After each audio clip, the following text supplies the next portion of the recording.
नमस्कार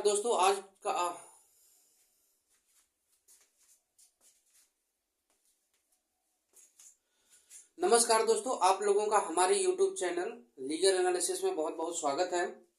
आज हम बात करने वाले हैं एक बहुत ही important sections in evidence law, section 24, section 28, section 29। आप देखेंगे इसमें बहुत ही माइनर सा डिफरेंस है, बट इसको समझना इतना आसान भी नहीं है। ये सारे सेक्शन जो हमारी नई जो भारतीय साक्ष्य अधिनियम 2023 में लागू हुआ है, ये सारे सेक्शन कंबाइंड करके एक सेक्शन में डाल दिए गए हैं। सेक्शन नंबर 22 बता देते हैं। जैसे जो एविडेंस लॉ के जो भी सेक्शन थे,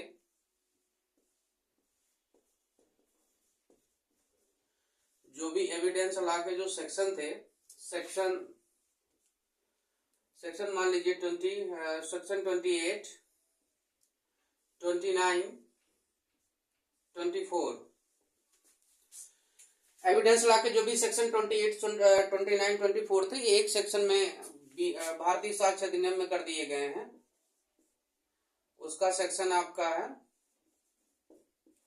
22। भारतीय साक्ष्य अधिनियम में तीनों सेक्शन एक जगह कर दी। बहुत ही अच्छा काम किया गया, एक व्यवस्थित प्रकार से इनको अरेंज कर दिया गया है। और बाकी जो सेक्शन 25, 26, 27 और सेक्शन नंबर 23 में भी ऐसे में डाल दिए गए। आज हम उसकी बात नहीं करेंगे। आज हम बात करने वाले section 24, 28, 29, that is section 22 of the भारतीय साक्ष्य अधिनियम। आपके पास कोई बेयर एक्ट हो तो ले लीजिए। मेरे पास एक बेयर एक्ट है, भारतीय यूनिवर्सल लॉ की है, यूनिवर्सल की बेयर एक्ट है। इसका आप सेक्शन 22 ओपन कर लीजिए, जिसमें तीनों सेक्शन कंबाइंड है, सेक्शन 28, 29, 24। देखिए जो सेक्शन 22 का जो पहला, इसमें दो प्रोवाइजो दिए हैं। जो सेक्शन 28 और सेक्शन 29 इसको प्रोवाइजो में जोड़ दिया गया है। और सेक्शन 24 जो ये पहला पार्ट है, सेक्शन 24 में दिया हुआ था। पहला पार्ट इसका क्या बात करता है? Confession caused by inducement, threat, coercion और प्रोमिस। यही इंपॉर्टेंट शब्द हैं आपके। पहला शब्द आपका क्या है? इंड्यूसमेंट,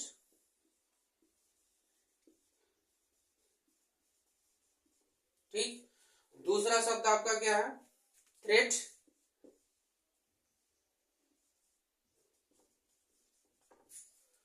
उसके बाद है देखिए कोएर्सन। कोएर्सन ये वाला शब्द नहीं था, ये वाला इसमें जोड़ दिया गया है। प्रॉमिस,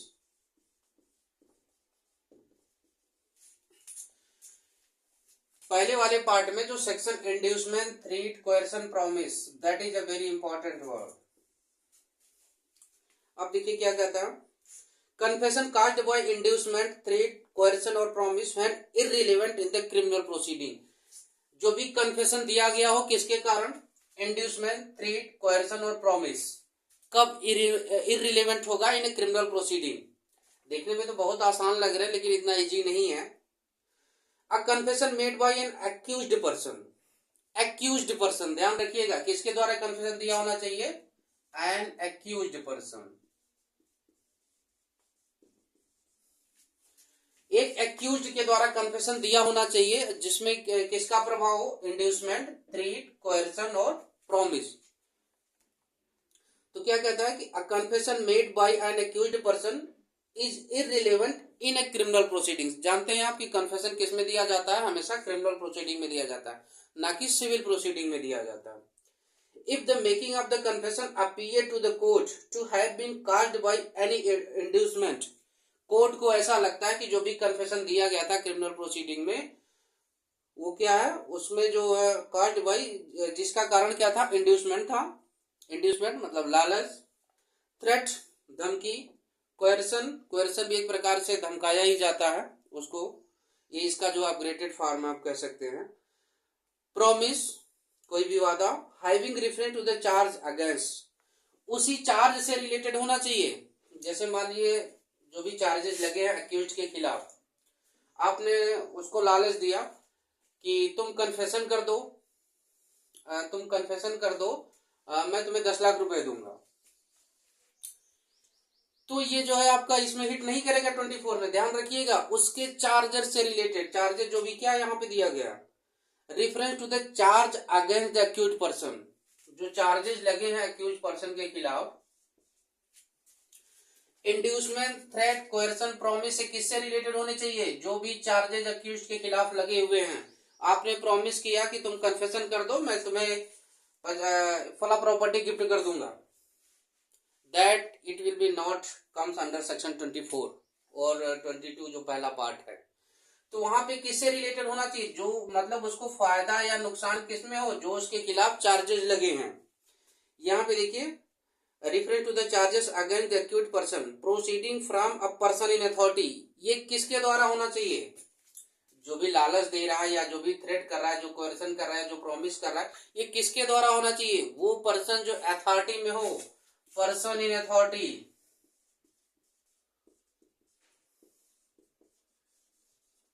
पर्सन इन अथॉरिटी,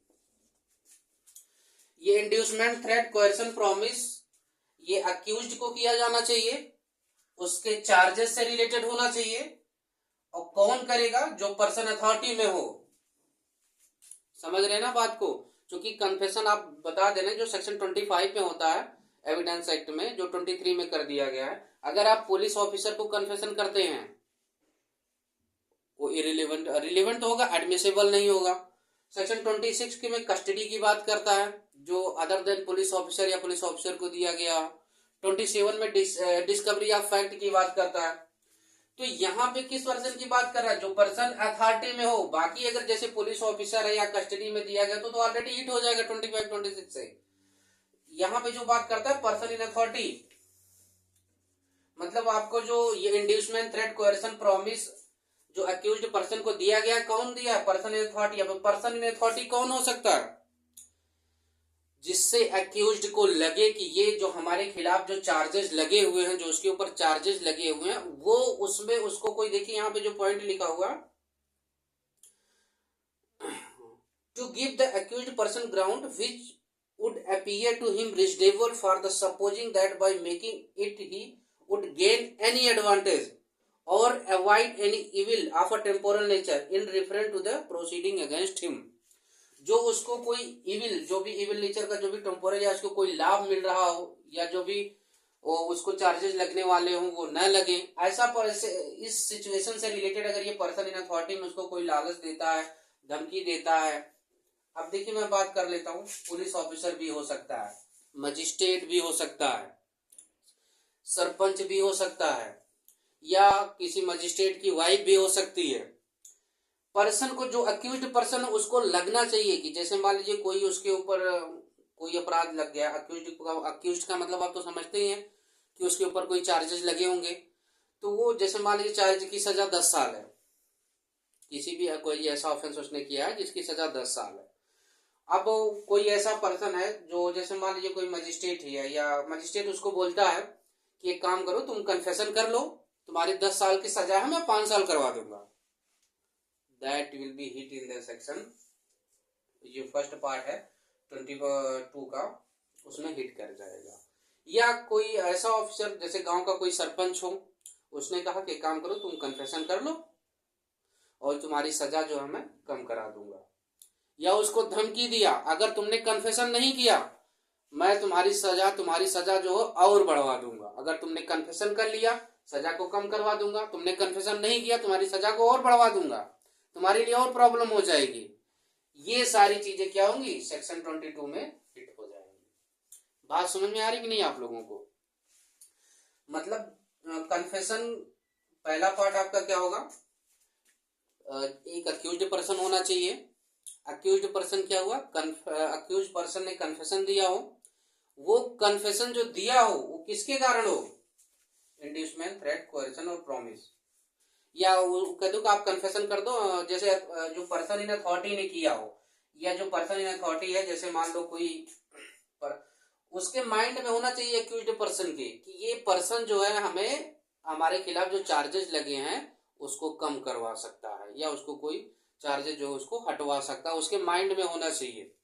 जैसे मान लीजिए कि ये आपका जो पुलिस ऑफिसर है कोई, ठीक है, कोई पुलिस ऑफिसर है, उसने कहा कि एक काम करो, तुम कन्फेशन, मैं तुमसे प्रॉमिस करता हूं, तुम कन्फेशन कर लो, तुम्हारे जो खिलाफ चार्जेस हैं वो मैं हटवा दूंगा।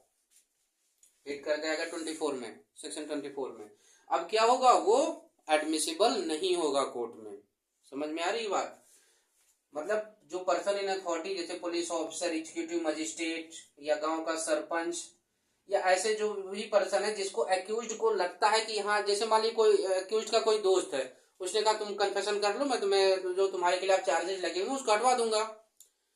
तो चूंकि एक्यूज्ड को तो लग ही रहा है ना कि ये तो मेरा दोस्त है, कुछ नहीं करता, ये क्या कर सकता है मेरे लिए, तो वो यहाँ रिलेवेंट नहीं होगा, इस सेक्शन में नहीं आएगा 24 में।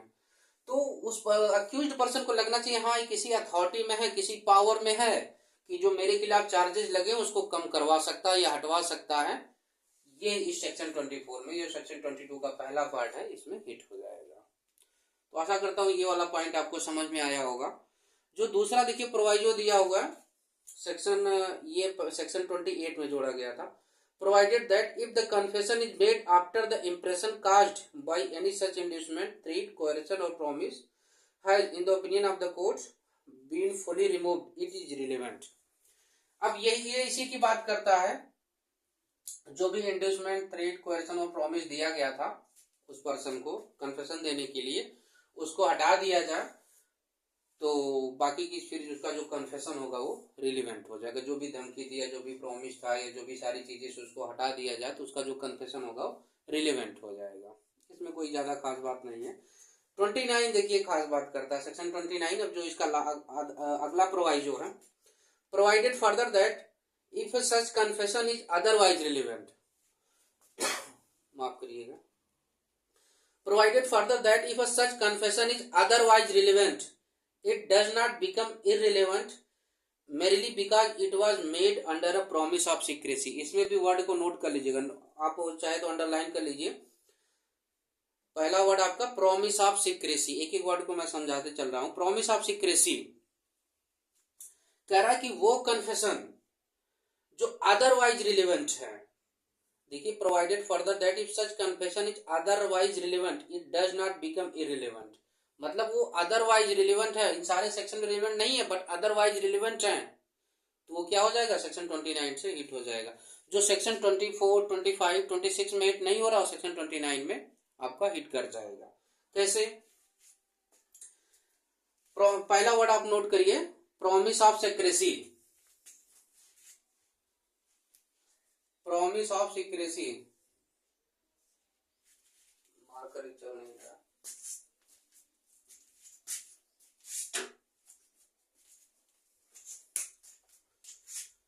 पहला वर्ड जो इसमें दिया है प्रॉमिस ऑफ सिक्रेसी,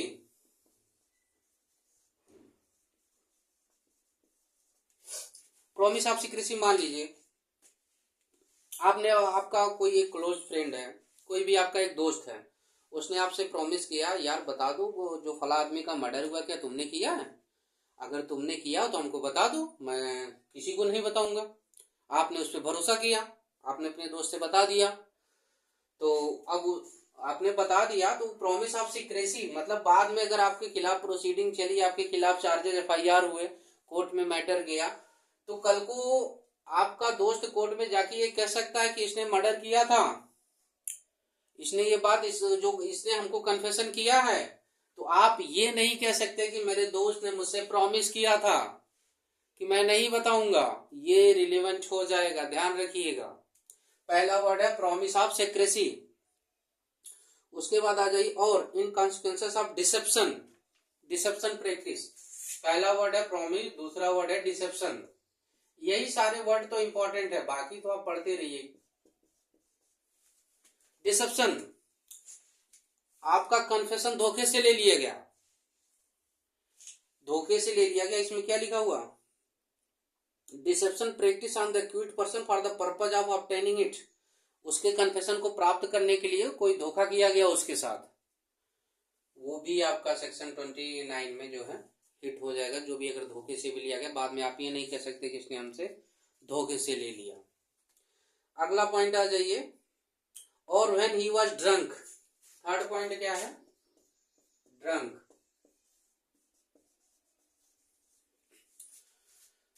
ड्रंक, जैसे ड्रंक, आपने क्या हुआ, शराब आपने ड्रंक की कंडीशन में आपने लिकर ले रखी है, कोई भी ऐसा पदार्थ आपने ले रखा है जिससे आपकी जो मानसिक स्थिति है वो ठीक नहीं। आप जानते हैं कि जब आदमी शराब पीता है तभी सच बोलता है, मैक्सिमम टाइम होता है।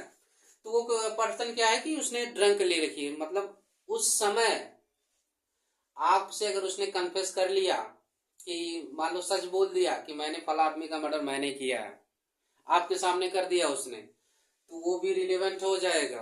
आप कोर्ट में जाके ये कह सकते हैं कि फला आदमी ने हमारे ये इन्होंने कहा, जब इसने पी रखी थी तो इन्होंने बोला था कि हमने उसका मर्डर किया है, वो भी रिलेवेंट हो जाएगा, ध्यान रखिएगा। उसके बाद और because it was made in answer to question which need not have answered whatever may have been the form of the question. चौथा जो पॉइंट है आपका, कोई ऐसा क्वेश्चन